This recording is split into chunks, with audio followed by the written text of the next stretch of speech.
Yo quisiera hacer un llamamiento de manera especial a los hombres del ejército y en concreto a las bases de la Guardia Nacional, de la policía, de los cuarteles. Hermanos, son de nuestro mismo pueblo, matan a sus mismos hermanos campesinos y ante una orden de matar que dé un hombre, debe de prevalecer la ley de Dios que dice no matar. Ningún soldado está obligado a obedecer una orden contra la ley de Dios. La Iglesia, defensora de los derechos de Dios, de la ley de Dios, de la dignidad humana, de la persona, no puede quedarse callada ante tanta abominación. En nombre de Dios, pues, y en nombre de este sufrido pueblo, cuyos lamentos suben hasta el cielo cada día más tumultuosos, les suplico, les ruego, les ordeno en nombre de Dios, cese la represión.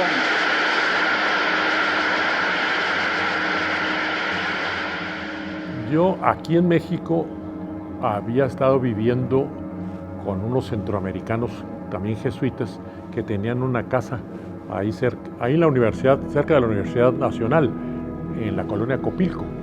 Y años después, ellos empezaron a estudiar sus estudios de teología y abrieron una nueva casa allá en El Salvador, en un pueblo que es Aguilares, justo donde mataron a Rutilio. Y me invitaron a mí a que me fuera a vivir con ellos mientras ellos estudiaban la teología. Y por eso fue que caí yo a El Salvador. Al llegar ahí, pues empecé a involucrarme con la parroquia de Rutilio, que es la parroquia de Aguilares, pero también me empecé a involucrar con una organización campesina que se llamaba en ese momento la Federación Cristiana de Campesinos Salvadoreños, y empecé a conocer pues distintos dirigentes de estas organizaciones, y por eso pues me fui comprometiendo poco a poco con la situación de los campesinos, que en ese momento era muy grave.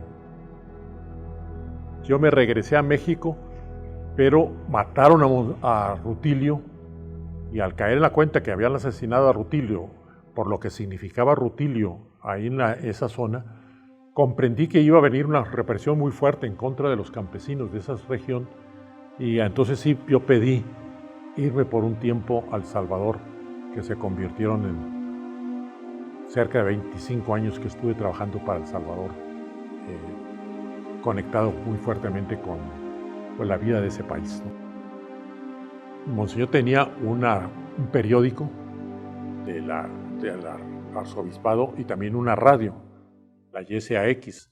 Bueno, yo estuve trabajando con él como secretario de comunicación, y entonces pues yo era el encargado de darle seguimiento a esos dos medios de comunicación, pero sobre todo me pidió que le ayudara junto con otros compañeros a sintetizar toda la situación de violaciones de los derechos humanos que había en el país y identificar cuáles eran las más graves en ese momento, fundamentarla a estar seguro de que realmente los hechos eran así como estaban relatados, para que él pudiera estarlos después denunciando en sus homilías.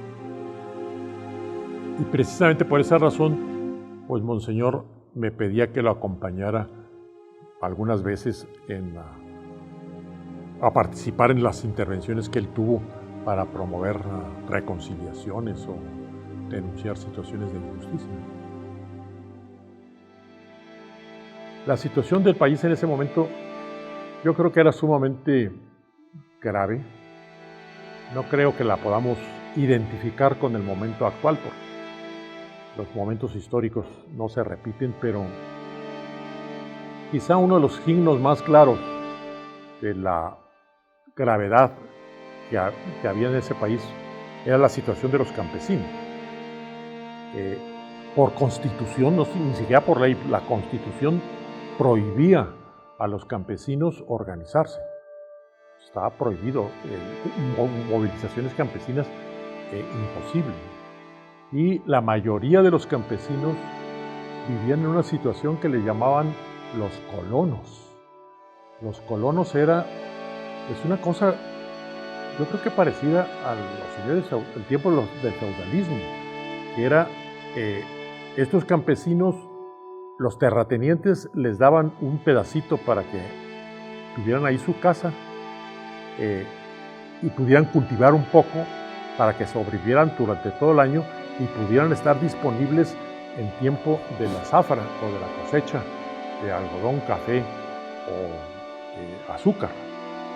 Y entonces servían totalmente para los señores terratenientes. Pero luego bajó el precio del café, los terratenientes vieron que ya no era muy lucrativo la producción de estos tres productos y entonces quisieron vender sus tierras, pero no podían venderlas porque estaban viviendo ahí por generaciones, por décadas de años, estos campesinos, y entonces los empezaron a expulsar violentamente. Y a mí me tocó estar en algunas expulsiones, una de ellas, por ejemplo, a medianoche llegaron unas tanquetas a tumbar las casas de palma que tenían ahí los campesinos y a reprimirlos violentamente.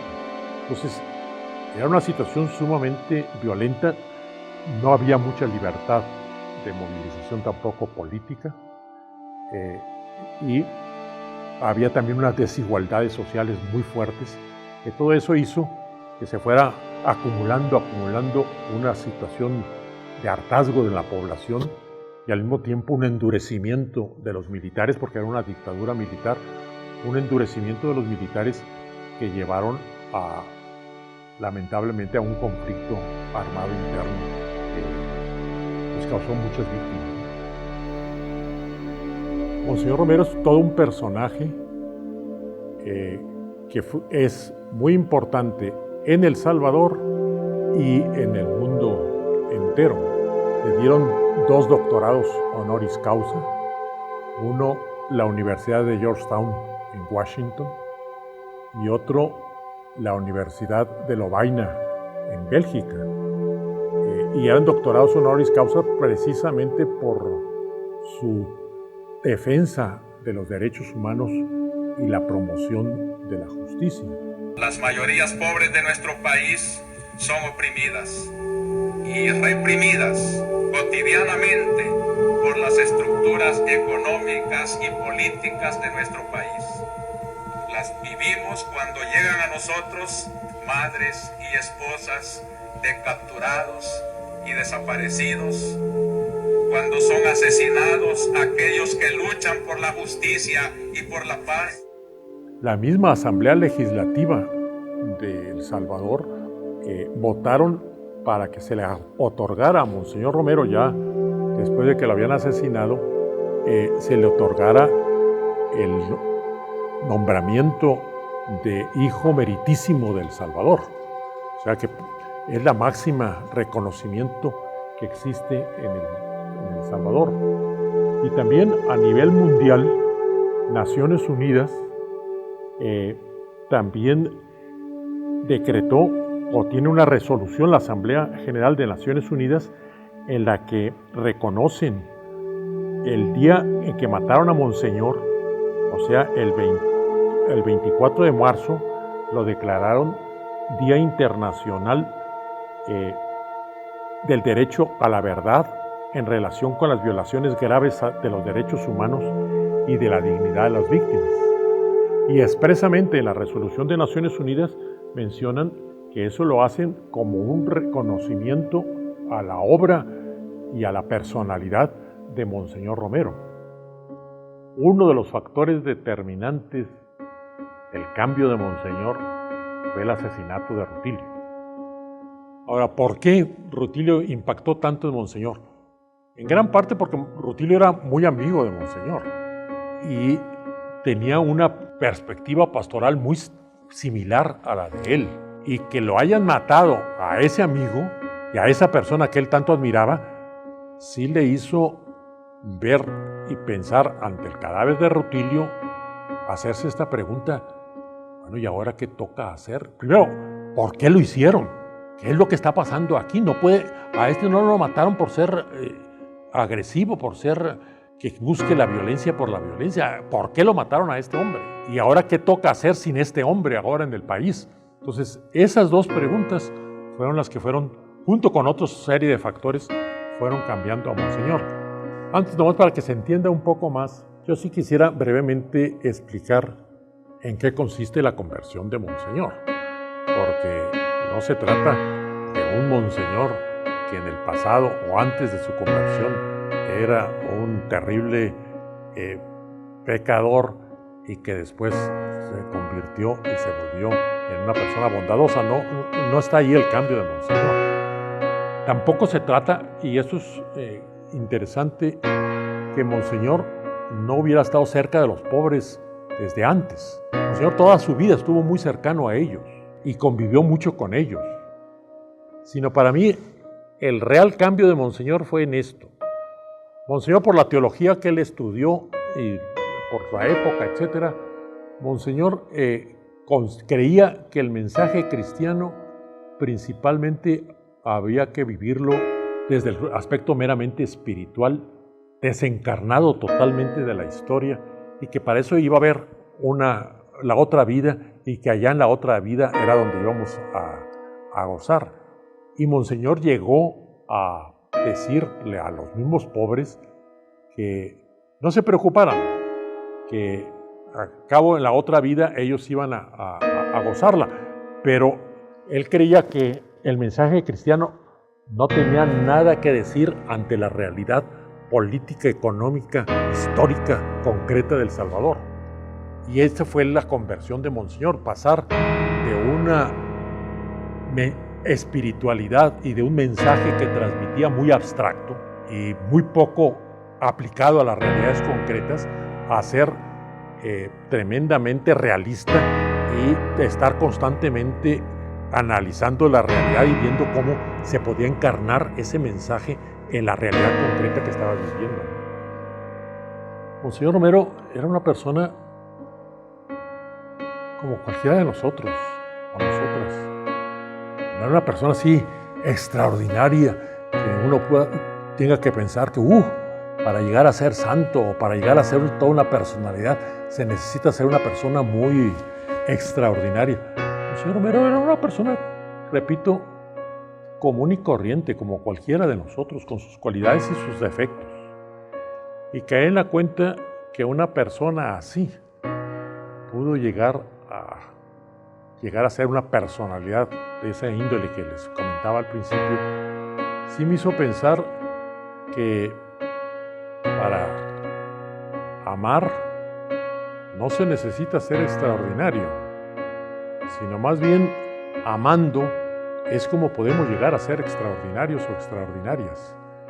Y yo creo que ese es el gran mensaje de Monseñor, que a pesar de su fragilidad, a pesar de su sencillez, a pesar de ser uno de tantos, precisamente porque amó y se comprometió con los demás, eso fue lo que lo llevó a ser extraordinario.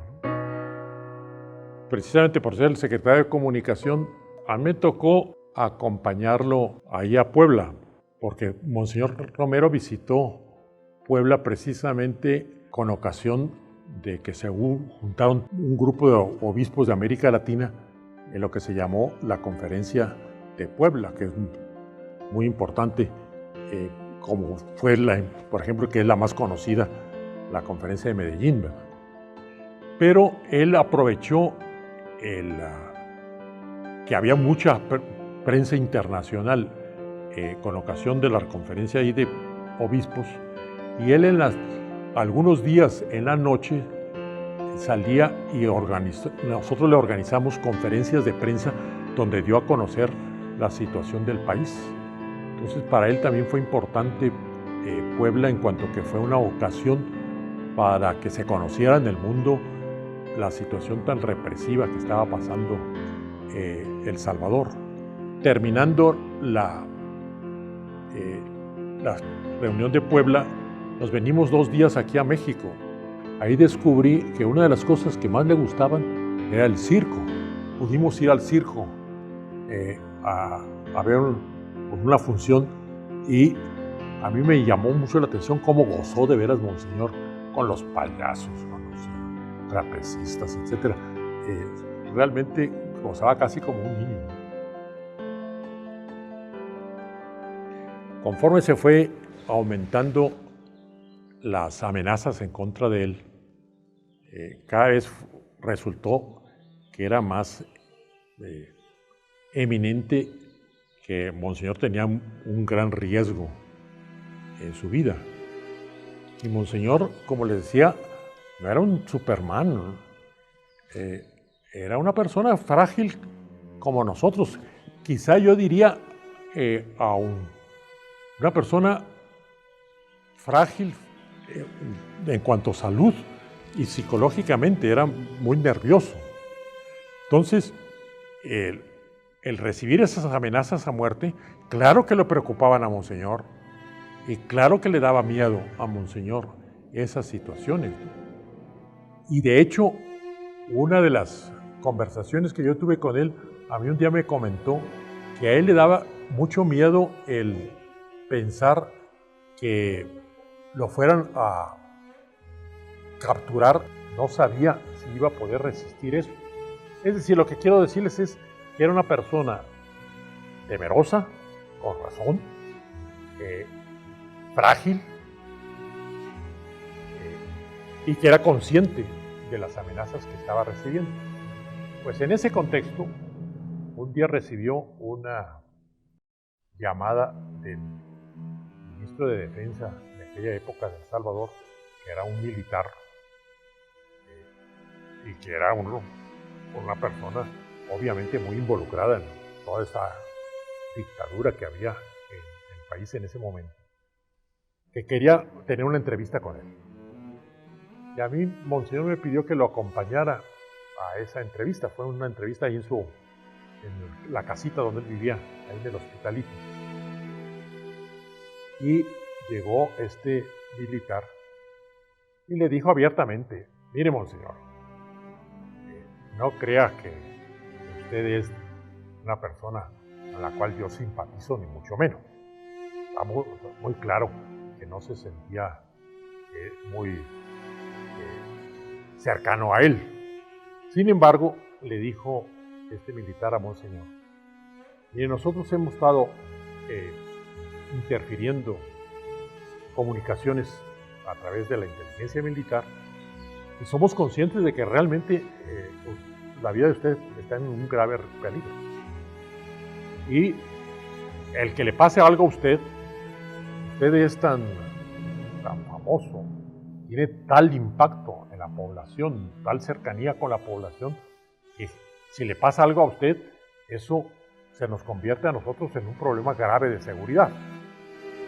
Entonces, más bien desde esa perspectiva es que le vengo a decir, que le vengo a ofrecer que le pongamos seguridad y que entonces nos acepte que usted tenga pues gente que lo acompañe para que lo esté cuidando y también tenga un carro blindado que le permita evitar los riesgos que pueda usted tener.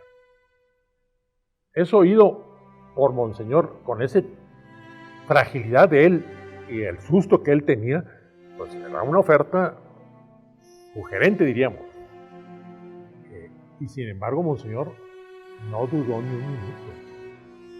Inmediatamente le contestó: mire, general, mientras usted no proteja a mi pueblo, yo no puedo recibir absolutamente nada de parte de usted. Esa coherencia de Monseñor, que para mí era muy claro lo que le costaba decirlo, y sin embargo asumirlo, para mí es algo que llevo muy dentro.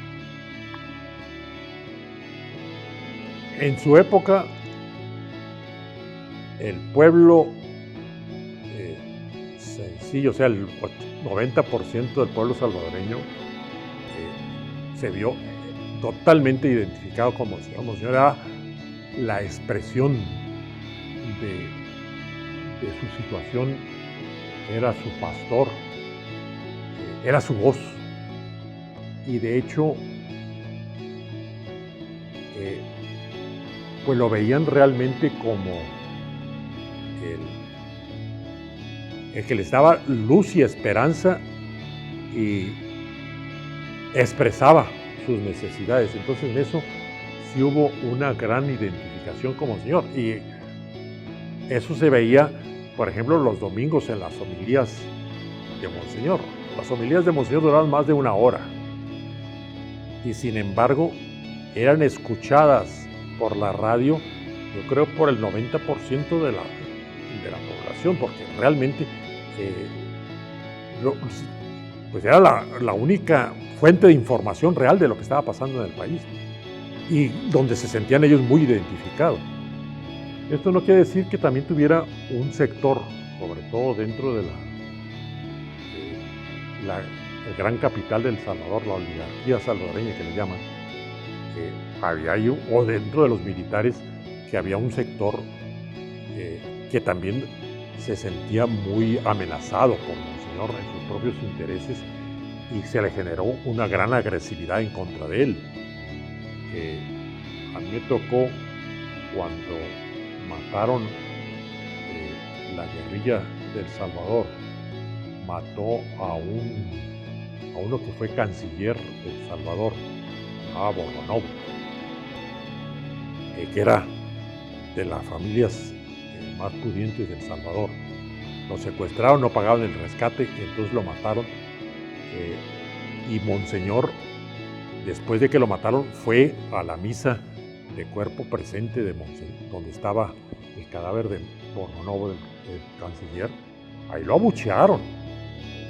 Lo abucheó toda esa gente de la clase rica del Salvador. O sea que también tenía grandes enemigos. No quiero decir que todos, porque también tenía, dentro de gente rica, tenía 2 o 3, que a mí me consta que eran muy amigos de Monseñor, y eran gente de veras muy acomodada, pero que lograron entender el mensaje de Monseñor.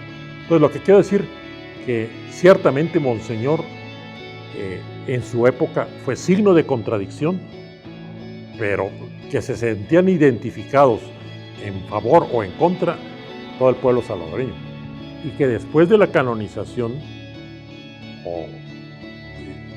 y con todos estos reconocimientos que ha tenido Monseñor actualmente, yo creo que difícilmente existe un salvadoreño que no sienta un cierto reconocimiento o admiración por Monseñor.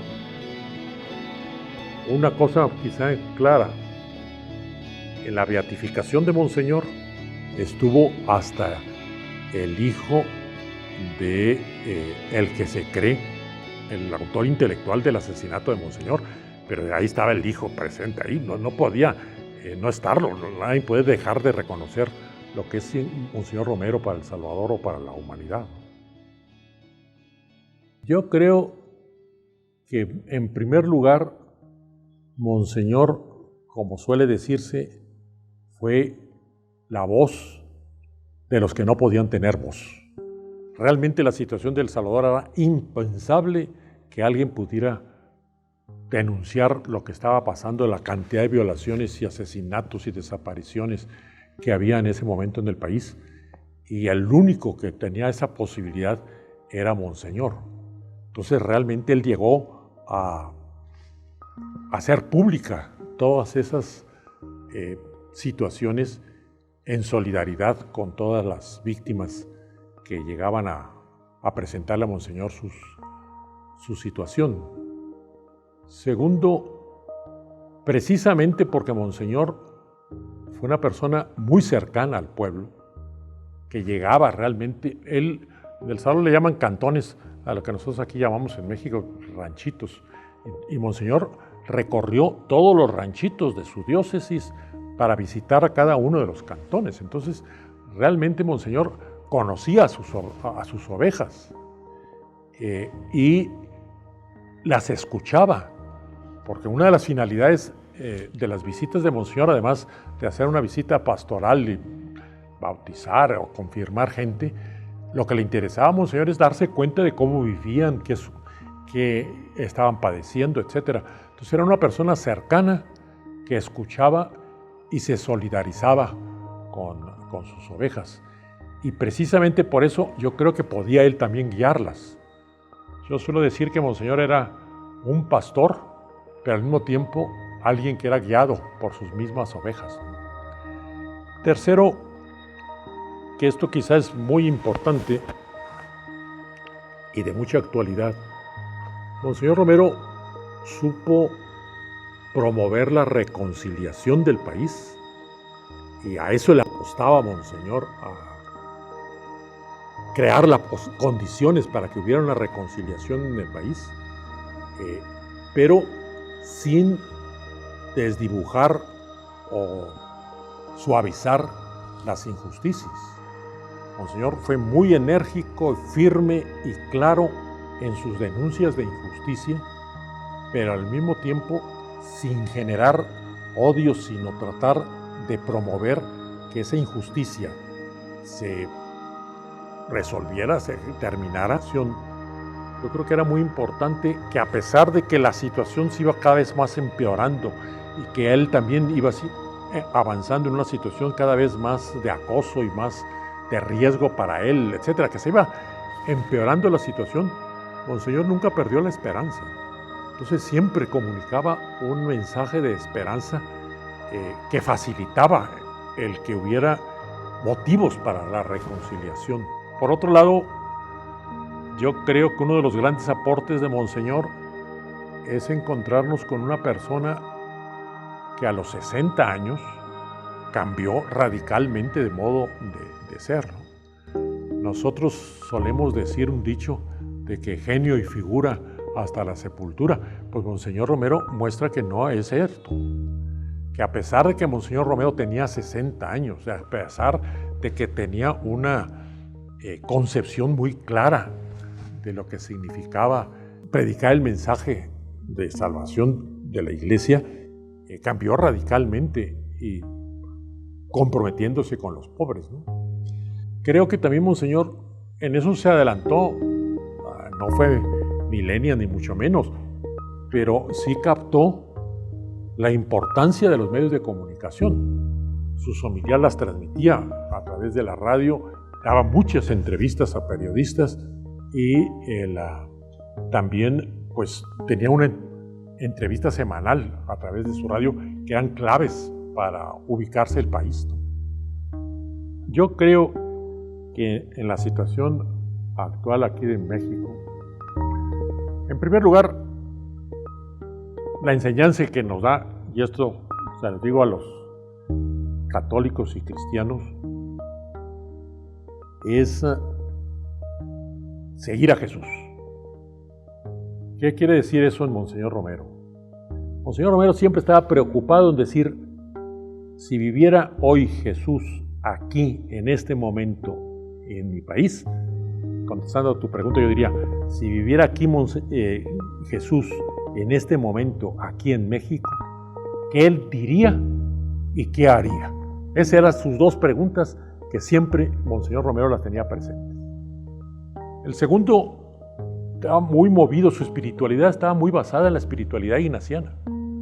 La influencia que tuvo la espiritualidad ignaciana en Monseñor creo que también es muy importante y es un instrumento que nos puede ayudar a todos y a todas en el mundo actual y aquí ahora en México. ¿Qué en concreto fue lo que más le impactó a Monseñor? Voy a hablar en terminología ignaciana, quizá nomás los que lo conozcan me podrán entender, pero primero lo que San Ignacio llama el principio y fundamento. Tener claridad de cuál es el sentido de la existencia y hacia dónde vamos y qué tenemos que hacer. Y dónde está nuestro fundamento de nuestro ser. En quién tenemos principalmente que confiar.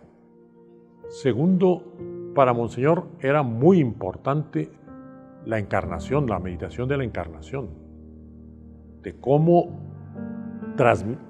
encarnar el mensaje, pero en la realidad concreta y sobre todo la realidad de los más empobrecidos. Viendo que Jesús había nacido justo en un pesebre entre los pobres, ¿no?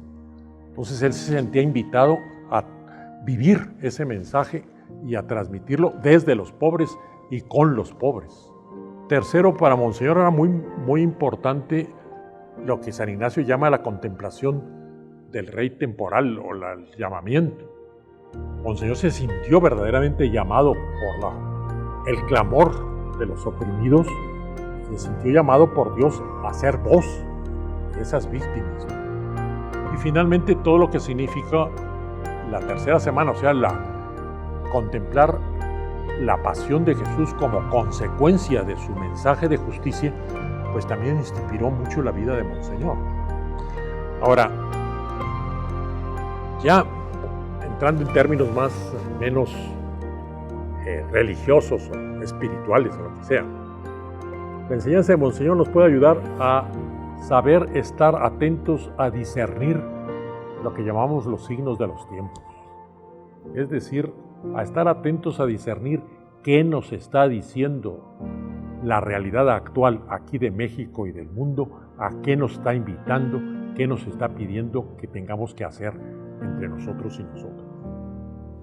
Y también yo creo que otra invitación es a ponernos claramente al lado de los empobrecidos y de los excluidos. Y desde ahí tratar de ver esa realidad. Otro punto que es muy importante y una consecuencia de esto es a saber desinstalarnos.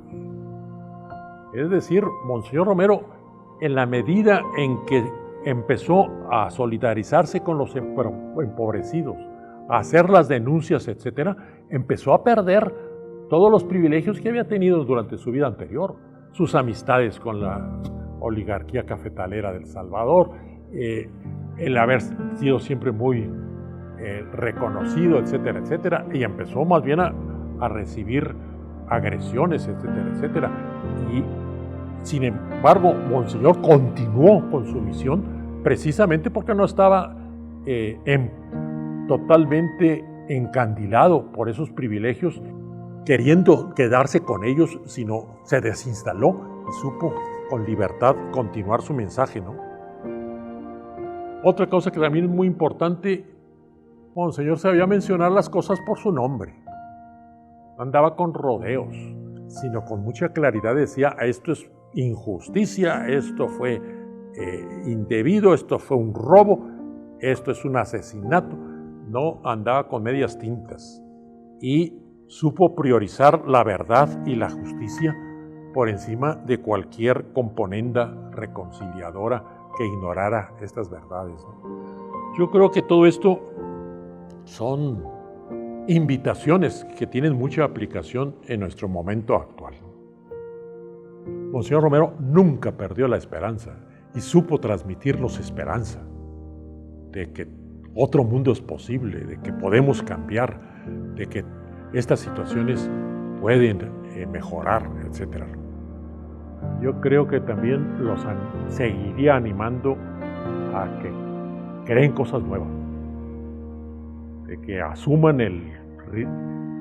la misión histórica que tienen de presentarnos nuevas cosas y ayudarnos a dejar lo que ya actualmente no sirve o no está ya funcionando o ya no responde a nuestra época, y que con valentía nos ayuden a cambiar y a mejorar sin perder los aspectos más fundamentales de lo que significa el ser humano y de lo que significa nuestra misión como humanidad.